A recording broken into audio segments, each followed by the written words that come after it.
สวัสดีทุกท่านมาพบมาเจอกับช่องในโบธินะพี่น้องเอ้ยโอ้ยเอาหนึ่งกระบะนะทุกท่านหนึ่งกระบะได้สำนี้พี่น้องเอ้ยโอ้จากผู้ใดเนาะนี่ป้าจานบอกป้าจานซื้อM100ให้กินพี่น้องเอ้ยสาธุครับผมพักยกก่อนอย่าเอาน้ำใส่ถังเฮาไว้นะเดี๋ยวมันแห้งครับเอาเสร็จหนึ่งกระบะโอ้ยเกือบได้ล็อกหนึ่งพุ่นได้นี่เนาะโอ้ล็อกได้เต็มกระบะจนมีหมดที่ถ้า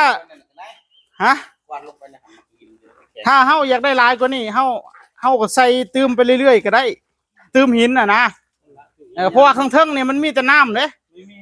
เครื่องปรับน้ำพวกนี้เครื่องปั่นปูนไหนไม่ได้ใช้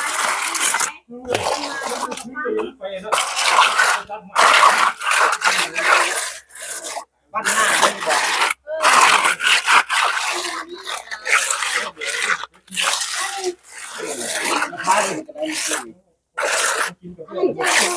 ได้ประมาณ2-3 พันอยู่ละ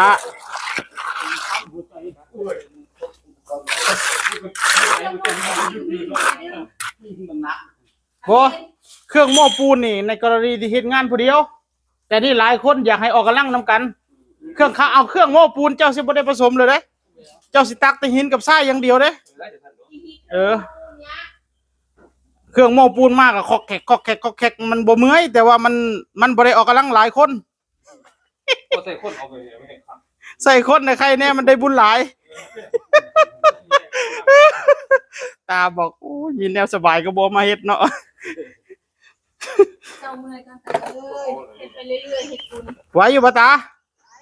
ไหวอยู่เนาะคุยไปคุยมาเพิ่งรู้นะท่านเราเคยไปถ่ายบ้านตาอยู่นะจื่อได้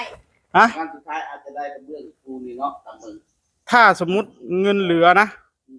ถ้าเงินเหลือจากการทำฐานเผาศพนะอาจารย์จะเอาเผาศพก่อนบ่นี่เกี่ยวตัวนี้ก่อนนี่เจ้าว่าเจ้าจุดประสงค์เจ้าเอาหินมาจุดประสงค์ผู้ใหญ่ใจดีล่ะเอาตามจุดประสงค์ให้ตามจุดประสงค์อะไรถ้าสมมุติไปให้เจอกี้จะยากกว่าทายนี้เพื่อมีด้วยอันนี้ก็ให้กับบุญกูอันนี้นะท่านผู้ชมตอนนี้ขั้นตอนของเราคือแล้วนี่ก็จะไปเฮ็ดฐานเผาศพฮะเมียนเผาศพมึงไม่เฮาจะเฮ็ดบ่ใครเฮ็ดเอาอะไรเฮ็ดใครเฮ็ดฐานเผาศพบ่เฮ็ดสิเนาะเขาจะถามแล้วเอาจังซี่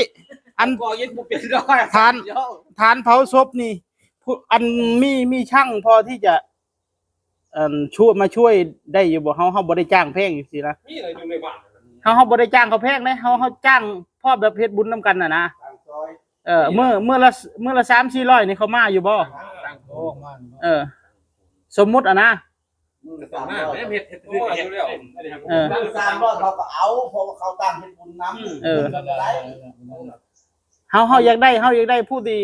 เฮ็ดเป็นจักคน2คนนี่นะพอมีบ่ซักปูนบ่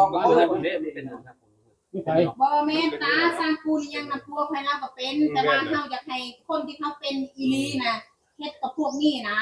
ออกแบบออกอย่างพวกเฮาละพวกปูนเฮาให้เขาเฮ็ดบุญเฮาเคยคิดหยังยันว่าเขาบ่ได้เงินไปยันเขาบ่มาเดี๋ยวมาเหมือนมาเก็ตทุกคนมามันเบิ่งเดี๋ยวสถานที่เฮาพร้อมก่อนเฮาจังไปค่าเล่น350จ้าเนาะโอ้ย300เขาก็มาน่ะลองไปคุยกับเขาเบิ่งก่อนเดี๋ยวคุยกันแล้วดิสิพาไปเบิ่งแบบอยู่อันมองหมู่บ้านที่เขามีเลยจังมาเฮ็ดกันเพราะผมก็บ่จักคือกันเฮ็ดได้นี่มันมีแบบบ่จักคือกันเดี๋ยวไปเบิ่งก่อนไปขี่รถไปหาเลาะเบิ่งแบบก่อนไปมื้อนี้ก็เห็นมื้อนี้ได้เห็นมื้อนี้เลยบ่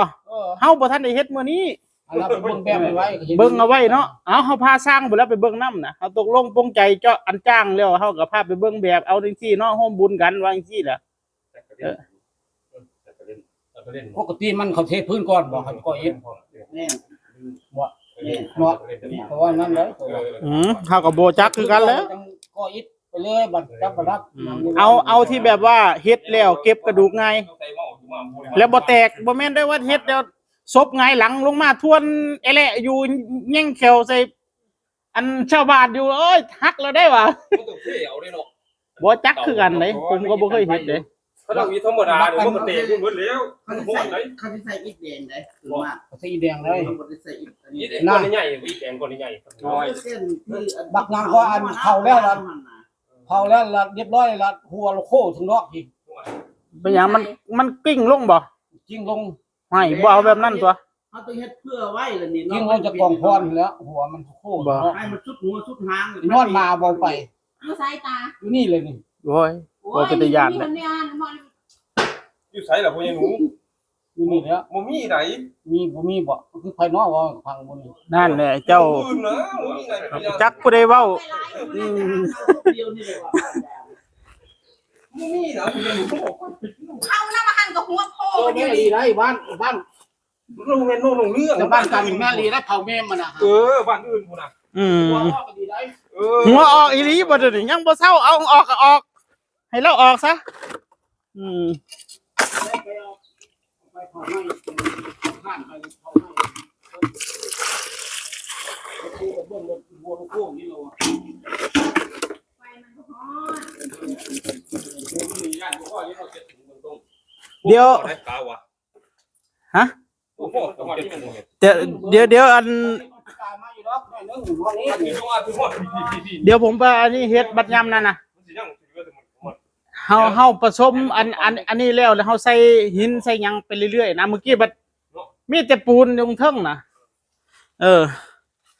พ่อน่ะ เติมไปเรื่อย บ่พ่อก็ได้แล่นไปซื้อไม้แล้ว โอ้ยคือการทำตัวใส่ ตาเล่นมาแล้วนะอันนี้ ไม่ให้ดู เฮ็ดให้มันใกล้เคียงที่สุดแล้วเฮาก็ได้ เรื่องบ่ได้ไปกินแล้ว ๆ เนาะ โอ้เต้นมามันดูว่างานปูนมาดีเนาะ ยางเป็ด แบก บ่ เลยไปทางไหนบ่กินแบกก็เป็นมันนี่บ่แม่นเนาะแบกเลยหน่อยเลยไป ไป ตับใหม่ ฟื้นตาว่า โอ้ยตัดพื้นหัว โอ้งานปูนแล้วไปตัดฟืนเลยแม่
รวยแหละเนี่ยคนที่มาเฮ็ดอยู่นี่รวยหมดเลยเด้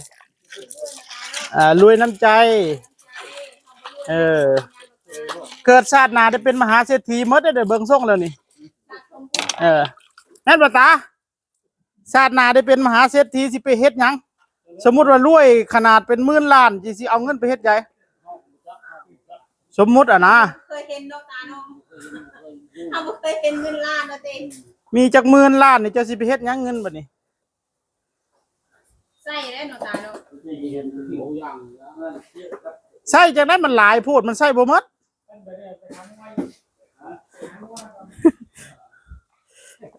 ทุกท่าน